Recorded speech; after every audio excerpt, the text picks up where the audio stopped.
Let's give them something to talk about. I see the energy running out. I got a planet to run around. Okay. You ain't do nothing but run your mouth. No, I don't want to be humble now. What's up? Take two. Got my readers on. Yeah, this is take two. We're getting Well, last time we had an issue with the audio. right. This time, just the internet dropped off. The internet dropped off, so we went a little bit in. We got to practice on the first part of this podcast. Happy Halloween. Yes. And to everyone out there wearing costumes, that's awesome. Anybody that's not, that's okay. Yeah, that's okay. And that's me, by the way. My wife me asked, Yvonne, my wife asked if I was going to wear a costume. I said, no.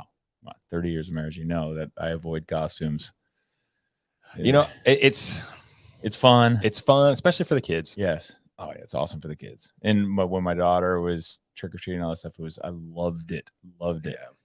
And, but, now she's outgrown that. And I don't have to do it. Yeah. And you don't have to go through all the candy and Right, sift through all that crap. Our morning coach Corey asked if he could coach because he and his wife wanted to do a Star Wars themed costume together, and they were excited about it. And so I took my hours to do that, and Alessandra Pacelli dressed up. She loves dressing up for Halloween. A lot of our members do. That's awesome. We don't make it a gym thing though. No. Just because it's we've got enough events that are essentially evergreen events with the stuff that we do year after year. If members come in or coaches want to dress up, that's awesome. And it's fun and there's great pictures. Some gyms turn it into their big event or one of their big events. CSA, for example, my friend Kieran at CSA holds a big Halloween party every year at Bash, man. And they're big. A bash is probably a good way to put it. Their costumes are awesome. It's a great party, but that's one of their things that their members expect every year. And as an affiliate owner, something to think about is when you're setting up, when you do an event, sometimes you build expectation within your community that it's going to happen again next year. Yeah. Especially if you do an event and it's really, really good. Mm-hmm. Then they're going to be looking forward to having a really, really good time again next year. Hey, we're doing that again, right? And you feel this sense of obligation. So all I can say is choose your events wisely. Mm-hmm. Or set it up as this is a one-off, right? Like or, our Masters Madness competition that we did a few years ago. One-off. That's right. One time, one and done. We have 3 or 4 a year. We do the Memorial Day Murph. We make that a big deal. We barbecue or we do something along that lines. We do Grace, which is our charity event, and we've committed to that every year. And we just had that. That was awesome. We do the Turkey Trot, which is our Thanksgiving one.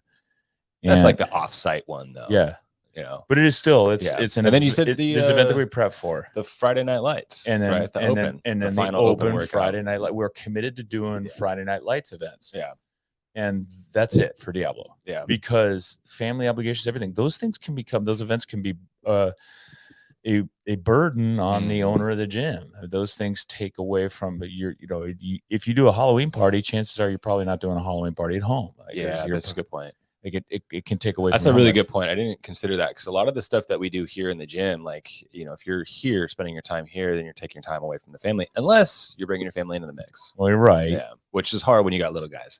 It's just as an affiliate owner, think about the evergreen events very carefully. You should have some, but don't overdo them because they will overwhelm you. They can get out in front of you. The Rogue event, speaking of evergreen events, was the Rogue Invitational competition event was this weekend. Fantastic event in terms of presentation. It looks great.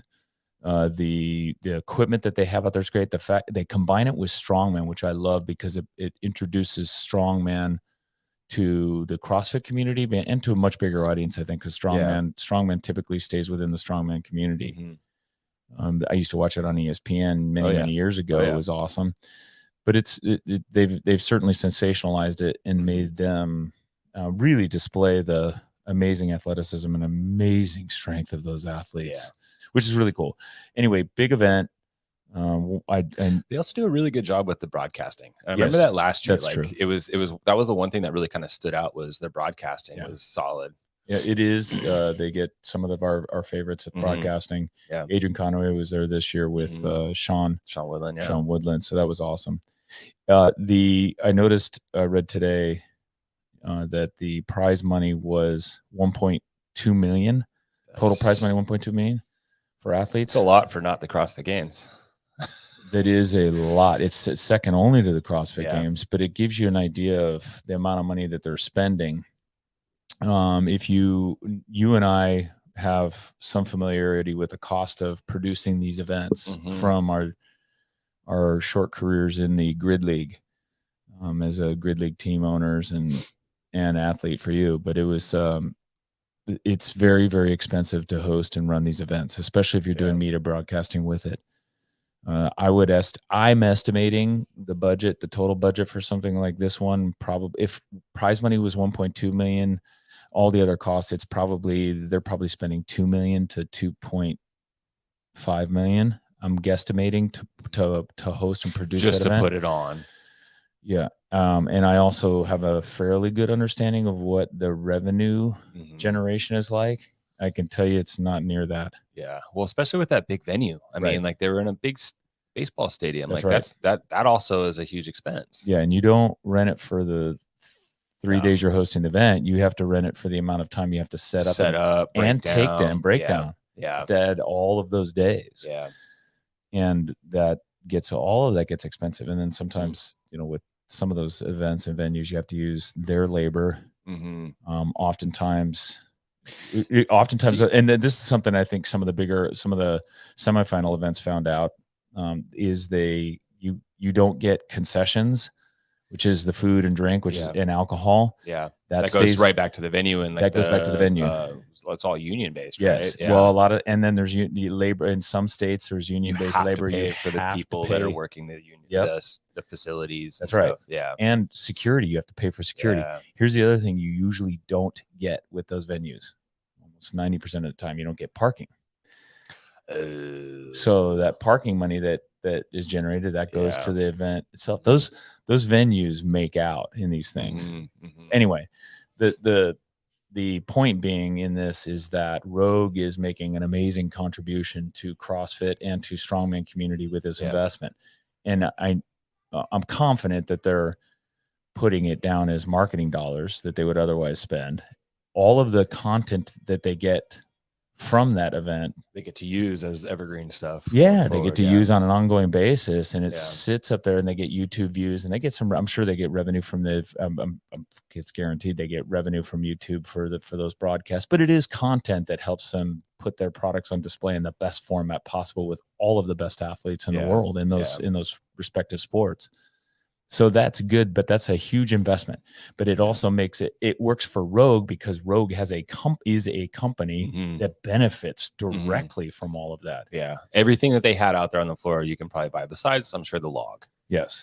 So we will continue. I'm confident we'll continue to see Rogue in that dominant space and competition world. I remember that was a conversation with on, I think it was the Morning Chalk Up. They were discussing the possibility of other events coming up to challenge the CrossFit Games. And I mean, I think in the grand scheme of things, like you had 20 athletes, and they originally invited everybody from the CrossFit Games, and then they backfilled, right? Yes. So in the grand scheme of things, it gives more opportunity to some of the athletes, but it was a pretty good event.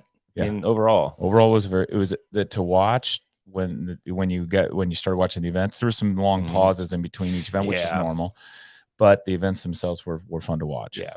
They made them exciting. The finish event was heavy grace, which is ironic because we just did grace in our gym. So it was kind of fun to watch that, but it was heavy grace, 225 for the guys and 165 for the women. For the girls, yeah. And again, I'm always blown away at how fast they do that shit. It's incredible to me. What was the final time? Do you remember? No, but the top women's score was sub 4. Holy shit. And the top guys score was sub, I don't think it, I think 1 or 2 may have gone sub 4. Okay. But here's what was really cool was Pat Fellner and Justin Medeiros were in a race for first and second.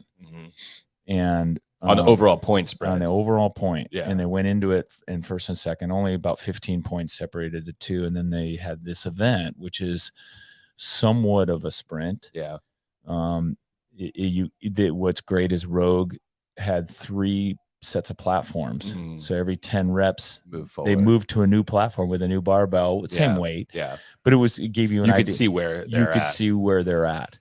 And so you knew. And Pat Vellner needed to beat Justin Medeiros and maybe I think he just needed to beat him, but I think he needed to have one person in between them for just him to get a little bit more added point spread to win the event for $215,000 prize money. Right.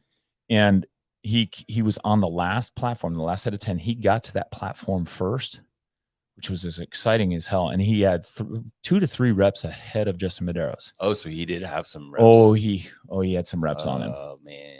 And he got about 5 reps in, maybe 6 reps into that final set of 10s with only 4 reps remaining, and then started failing on the shouldered overhead. Yeah. And if you've done Grace for time, you know what that feels like. Just gonna say that you start out really good, but depending on how hard you go in the beginning is gonna dictate on how the ending goes. I really applaud that he went for the kill. Yeah. Like he did what he had to do to try and win. He wasn't trying to he weighed out the risk reward. That's ratio, right. And unfortunately took the risk. Unfortunately the risk didn't pay off. And he ended up overall, and because of the fails, he had other people got in between him, and Justin Medeiros passed him. Yeah, and he ended up off the podium. So he went from second place on the podium to 4th place, costing him tens of thousands of dollars, but costing him that victory, which was $217,000. And it was my only. It's not even a critique. It represents an opportunity for CrossFit to help the athletes and make it even more competitive. I'm wondering if Pat Vellner would have slowed down a little, pumped off the brakes a little bit. Yeah, pumped the brakes a little bit, right? If he could see a leaderboard in front of him, a big screen in front of him, knowing where he was versus Justin and the other athletes. Kind of like a ticker of how many reps they had. Right. left. Or remember in Grid League, they had that bar that went across, right? So a bar that showed him, something that showed him how many reps. Because he knew, obviously when he walked to that last platform, he knew that he was in front of him. Yeah. But once all of the athletes are on there, you can't tell. Yeah. And all you see is the fans going mad and crazy. So you got your panic mode. The question is if he had seen that, would he have slowed down? Yeah. I don't know, but I certainly think it would be helpful. He might have slowed down considering maybe how he was feeling leading up to those final failed reps. Right. Right. And I wonder if, some, like you said, not a critique, but maybe something that they could try to figure out in the future. You know how like when you have like the ladders or the barbell platforms and the judges are flipping the cards. Yes. How hard is it to have a digital thing there and then maybe have the judge holding a clicker instead of doing the hand wave that they do every rep that passes by? They just click it, and then maybe it's like an A-framed digital, just bunch of numbers that just shows how many reps you're at, and then you can look at all the lanes. How many reps are left? Yeah, well, that too, yeah. Right. And I mean, like when you look at the grid, like that was one team versus another team. You're looking at 10, 5, maybe even 15, 20 people, depending on the event, of how many lanes, how many people, what reps are everybody at, and that would be a good way for the athletes, but also for the fans to which gets be able fans to excited with track it too. To see where they're at. They did have it for the fans, right? So on YouTube. Oh yeah, well on YouTube, but that's that has to go through the TV truck, and then it comes up. But like for the fans in person and just the athletes, right? Yeah, that would be good, and it would be interesting to see and to know whether or not Pat would have done differently. Yeah, I think about it like a NASCAR race. You can tell where you are, and you got someone in your ear, and that might be a simple solution: is give them an earpiece where they can listen. They got their coach telling them how many reps, slow down, speed up, kind of thing. Yeah. Just put something to put on. I would just be worried about something flying. I mean, like you can't even do a muscle up half the time without your hat popping off. That's true. But it was an exciting event, fun to watch. And it's always fun to sit on the sidelines. Yeah. And evaluate it and judge it and scream and criticize it and who was it?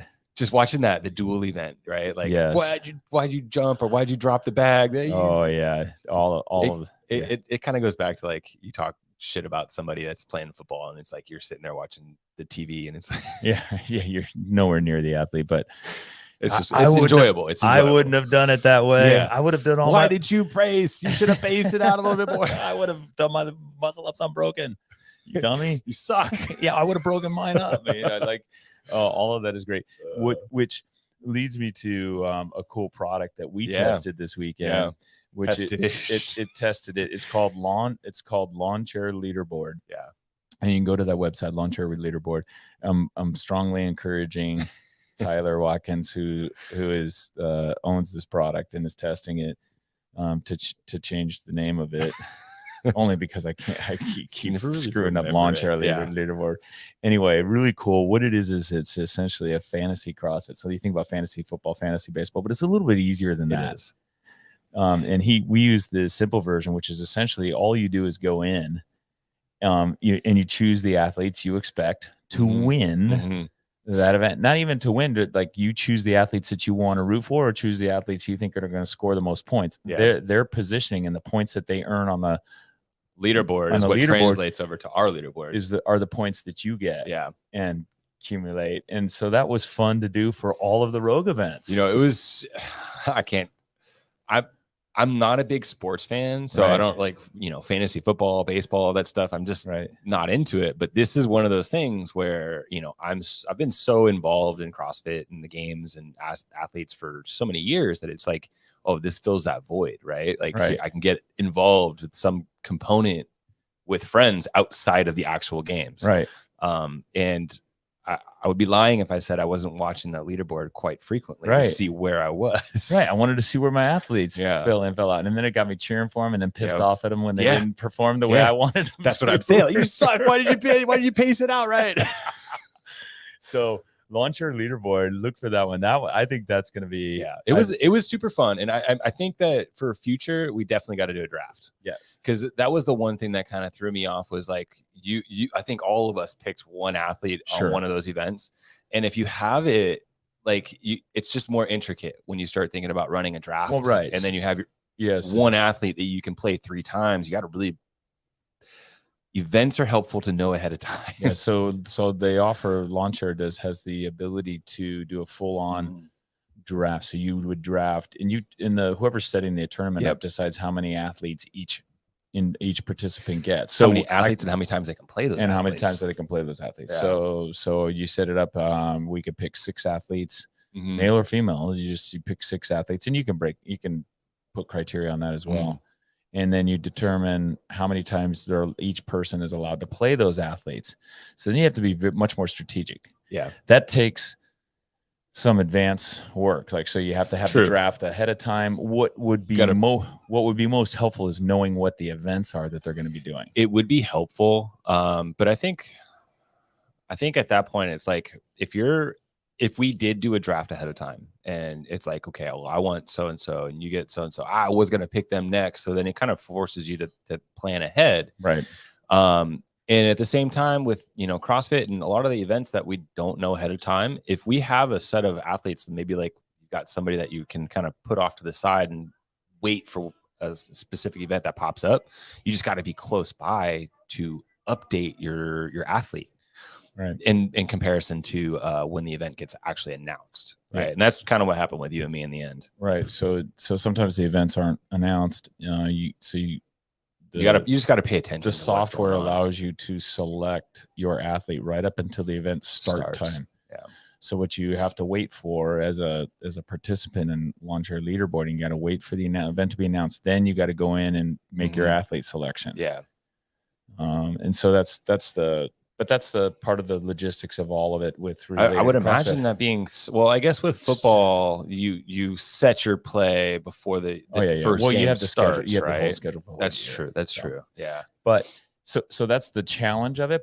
But I'll tell you what, it was still a lot of fun. Yeah, it was for sure. It was a lot of fun. That's going to have a little bit of limitation, but man, that it really made it more interesting. And I think, to be honest with you, I think it's a great way to get fans involved in the sport is through a fantasy type CrossFit event. 100%. So we'll put a link to those guys. The Dubai, they'll have Lawnchair Leaderboarding available for Dubai. I would encourage everybody to, if you're into watching those types of events. Waterpalooza too, I'm sure. Yeah, Waterpalooza, they'll have it as well. leading up to maybe the Open. He hasn't decided whether or not he's going to do the Open, and then the semifinals, and then and all of those will be definitely fun. the in-person. So we're going to get Diablo. We're going to get. I'm going to try and get more and more community involved in this. I think it would be a lot of fun. Oh, I think it'll be a lot of fun.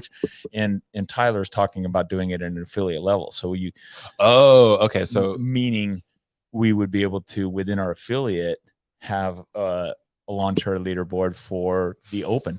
So where our community could choose the athletes they want, including themselves as an athlete. That'd be cool. That'd be cool. Oh yeah, has a lot of data to go into that. So anyway, Lawnchair Leaderboard, check those guys out. No promotion, it's fun. It's fun. It's we enjoyed it. Yeah, I did. We were going to talk about November progressions that we're working on. Getting into that though. There has been a degree of difficulty I've noticed over the last few weeks of our workouts. And then I was looking at today's workout yesterday. I was looking at today's workout up on the board, and I thought, holy crap. It's a big workout. It's a big workout. And it is 6 rounds of 5 ring muscle ups. Then 5 clean and jerks. And the clean and jerk weight is heavy. So the RX weight is 155 and 105 for the ladies. And then 16 pistols, single leg squats. And I thought, as an outsider looking at Diablo CrossFit, someone that's a prospective new CrossFitter and wants to come to our gym, and they look at that, they would be incredibly intimidated and think there's no way I'm going to do that. As someone that's doing another type of fitness regime, maybe a Orange Theory F45 or Barry's Boot Camp, or maybe they're a triathlete, they would look at it and go, well, that's just dumb. Too much. Yeah. What's the point? That's just dumb. What's the point? Why not make it available and accessible to everyone? And so I wanted to address this topic and talk about it a little bit with you. I talked about it in my email as well. And I think it's one of the things that I think people that are newer to CrossFit don't understand about CrossFit. That it has, since its inception, focused on the tip of the spear. And I personally got into CrossFit because it was almost put out as a challenge in an article in, I want to say Men's Fitness. I want to say it was Men's Fitness. I remember you telling me this story. Either Men's Fitness or Outside Magazine. Yeah, and it was the hardest online workout you'll ever do. And I was like, we'll see. Was it Murph? Yeah, it was Murph. And I literally I gave myself rhabdo doing it. And I was like, holy crap, this is amazing. Yeah. Right? But and that was, of course, the first people that I think came into the sport were kind of more extremist type. Looking for that, tip of the spear type programming. However, and it billed itself as the fitness methodology for military, police, fire, special forces. And it was highly desired by those individuals because it produced a general physical preparedness that was better than any other type of fitness program out there. Functional movements executed constantly, very functional movements executed at high intensity, produced this incredible work capacity across broad time and modal domains that nothing else could do, and in a very short period of time. And the other component of it that I think a lot of people overlook is the scalability. Yes. And one of the things that Greg Glassman said originally about it was that the needs of your grandmother and an Olympic athlete are the same. Yeah. You have to be able to get it off the ground. You got to be able to stand up, squat, jump, throw, climb, lift. You got to be able to do those things. Those things improve quality of life, and they improve the quality of performance for the tip of the spear, military, police, fire, elite athletes. Scale by the degree, not by the kind, right? That's right. You just adjust to the athlete, not to the program itself. You don't change the program. The program is set. It's I really like what Kelly Starr would say back in the day is it's not the programming, it's the athlete, right? It's functional movements. It's stuff that we're all designed to do as human beings. Yes. But there's always going to be certain limitations that we come across, and how we adjust that is essentially how you coach, right? So it's not, with this particular workout, for example, this is a big workout. There's a lot of volume. There's a lot of technical, there's some heavy loading. And this would be a good chance for a coach to express their abilities and how to break down for every individual in a class. Yes. And we're not just doing couplets and triplets. We're allowing coaches to showcase their abilities to scale appropriately, and to teach the athletes like, hey, this is an RX version. Let's maybe, if we don't have the ability to link this together within the certain time cap, let's scale it back so we can get the intended stimulus.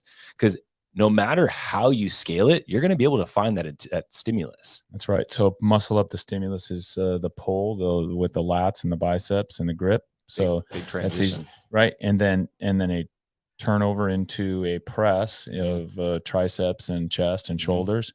And all of those things are duplicatable with a ring row and a push up. I mean, we could even adjust it to a burpee pull up, right? Like that's going to help get that stimulus as far as like, you're having to jump, like you're jumping to the rings, or, there's a press and a pull in the same time. And then you got the clean and jerk. That's easily scalable with adjusting the load. You can even adjust the range of motion. So if you had somebody that, can't pull the bar off the ground safely, then we can go from a hang. Right. Or we can set up some blocks or some kind of an elevation so that athlete doesn't even have to come from the ground. And I've seen it done out here on the floor often. Yeah. Today, of the 100 athletes that'll come in and do this workout today, fully RX, I'd probably guess 15 to 20. Maybe. I was going to say that. And while that may seem foolish as a gym, I want to have programming up that attracts and works for the tip of the spear and adjusts for everybody else. Correct. It is, if we dumb it down and make it easy to do for everyone, we will lose that tip of the spear. Because they'll pursue something else that will challenge their physical capacity, which makes them better. Yeah. If having, and you could say, well, why not scale up for those athletes? Well, we're interested in working from the tip down. If it works for the best, most people look at the best and go, what are they doing? What is it that's made them so unbelievably fit, look the way they do? Oh, it's CrossFit. Right. And then they want to do that. Right. It draws people in. If we take the opposite approach, chances are the tip of the spear aren't looking down to see what's being done, that they can scale up, but they're looking for more, right? Yeah, they're going to look for more. They're going to go elsewhere. Yeah. And it's just and it then is essential that CrossFit affiliates, not CrossFit, it's essential that CrossFit affiliates make sure that their messaging, first of all, they're coaching especially, right? Their coaches have the capacity to scale appropriately for each individuals, and our coaches they're trained to do it. We talk about it. We give them in the programming itself. We give them suggestions. The first coach of the morning usually writes out the progressions for the day for each of the movements. And even in the notes, like when we put it in the sugar wad, the notes they give you personal progressions. That's right. So here's 4 or 5 different variations of how to do this movement. And sometimes it might take an ego, it might take a little bit of a shot to your ego, but at the same time, that's worth it because it's going to continue to make you better. It's challenging you to go to a more difficult space in the head to, hey, I got to scale back the rounds even and just get through this as much as I can. I see there are workouts that show up on CrossFit's main site that I cannot do RX. Yeah. And I remember some back in the day. I remember a lot of them back in the day. There was Linda, which is the 3 bars. Yeah, the 3 bars, deadlift, bench press, and all based off of body weight and percentage clean body weight percentages. Yeah, that one that took a long time. Yep. There was Nasty Girls, which is not a signature CrossFit workout, but it showed up on the main site.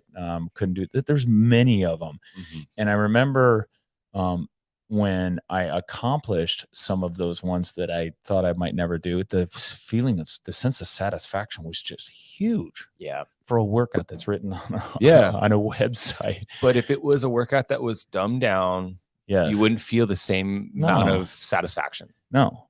And I almost, I look at scaling a workout, because today I scale as I'm older, an older athlete. I scale a lot of workouts, and I look at the scaling now. My perspective on scaling workouts is I'm doing the work that's going to get me there. Yeah, exactly. Like, it's the process. And I try to and I'm really careful about my scaling, how I do it. And I make sure I'm getting the intended stimulus, because I want to get better. I want to get to that. Maybe I might be able to get that RX 30 ring muscle ups, for example. And within a workout. Yeah, within a workout. It wasn't just 30 for time. Today, right. Oof. Yeah. Anyway. Yeah. So and I wanted to kind of address one other thing you said about like the last couple of weeks, right? Yes. You said that this it's been a big couple of weeks. Yes. And so with progressive programming and PRsAllDay's progressive programming, we have a theme every month. And as we look at a macro calendar, we're moving into November. October was the beginning of this particular training phase. And this training phase is functional strength volume, right? So we're working on building up our ability to handle the volume with all these high complex patterns and just the duration of what we're doing, right? So for example, our primary strength, so every month we have a primary, secondary, and a skill. The primary last month was the RDL bench press, right? So there's a lot of time under tension with the RDLs, right? We're under load. There's no stopping, change of direction. We're having to change the direction with our own body instead of just a traditional deadlift. The secondary strength was a front pause squat, right? So we spent a lot of time under tension working tempos, pausing. And then in the skills, we had monostructural stuff where we were basically sitting on a rower for a long period of time and just building up consistency in our paces. Along with that, a lot of the WODs, we had a lot of loaded carries, long loaded carries, sandbag carries, farmer carries for 200 meters, 400 meters, sandbag carries and stuff like that. That was the theme of the month, was time under tension, right? So that reflected the strength progressions as well as some of the WODs that we see into it. This month, we're moving into a pacing consistency. So we've built up a lot of that time under tension. Now let's develop some pacing, right? How do we pace it?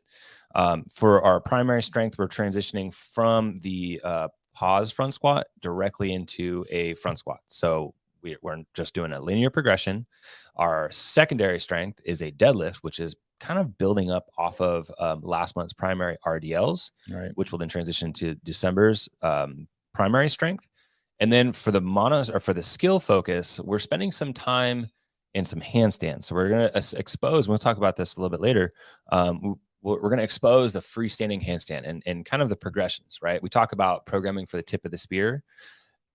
We've seen freestanding handstand holds in the qualifiers. Yeah. It popped up on main site a couple weeks ago or last week. It's a good skill to have, but how do you get there? And that's where the coaching really comes into play, is the coach being able to provide a progression to get your athletes to that next level, whether they're starting off with a downward facing dog and progressing to maybe a wall facing handstand hold.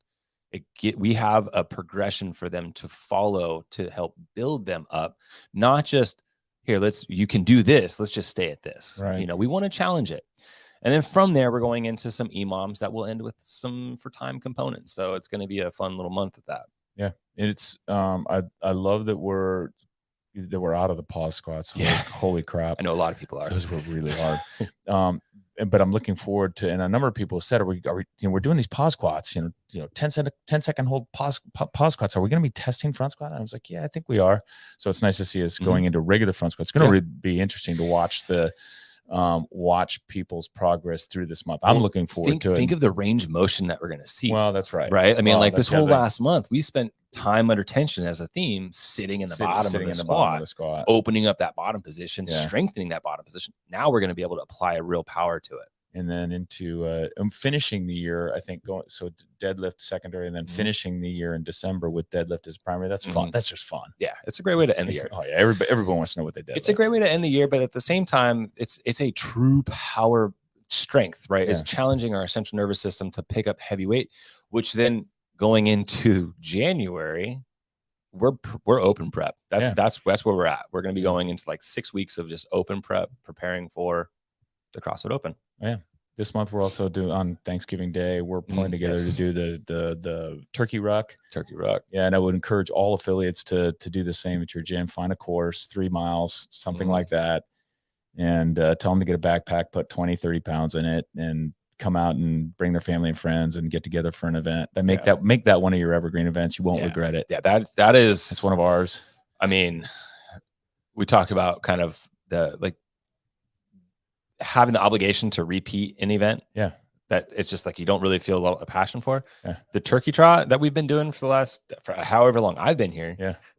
That's something I'm always looking forward to running and organizing. Right? It's super fun. 15 years, super easy. Throw a heavy bag on your back, do it.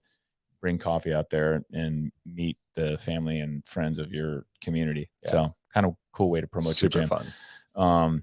What's cool is Go Ruck is they're creating a patch, a turkey ruck patch. Yeah, that you'll be able to earn, and you'll be able to get that through the Go Ruck people, so that your members can have cool. Have a memento. How do we win the patch, or how do we earn the patch? All you got to do is do the turkey ruck, and you get the patch. Sick for us. Yeah. So I've got 175 of them coming. Sick. Awesome. No, that'll be fun. And then the only other thing, I every week I put out stuff that I'm watching, seeing, listening to, and the one I wanted to bring your attention to was another podcast from Savan. And I enjoy his podcast. He's a little overwhelming with the amount of content he has. Like I can't keep up. It kind of pissed me off because I go on to look up the Rogue Invitational, right? And so you type Rogue Invitational, and then he pops up. Yeah, there's 20 videos from Savan because they're all queued up too. Oh, they're all queued. Oh, upcoming. Oh, he's got the whole damn system. I can't even tell which one's the actual fucking official Rogue video without getting through his stuff. And by the way, some of his videos were really good. The preview of events and the post-event analysis. He gets some great people on there. It is so. I love Savan. Yes. I love it. But anyway. One of his podcasts, because I listened to the one about Kim Decky-Rowe, the blind CrossFitter. We talked about it last week. She's amazing. I follow her now. Follow her on Instagram. It's so motivational.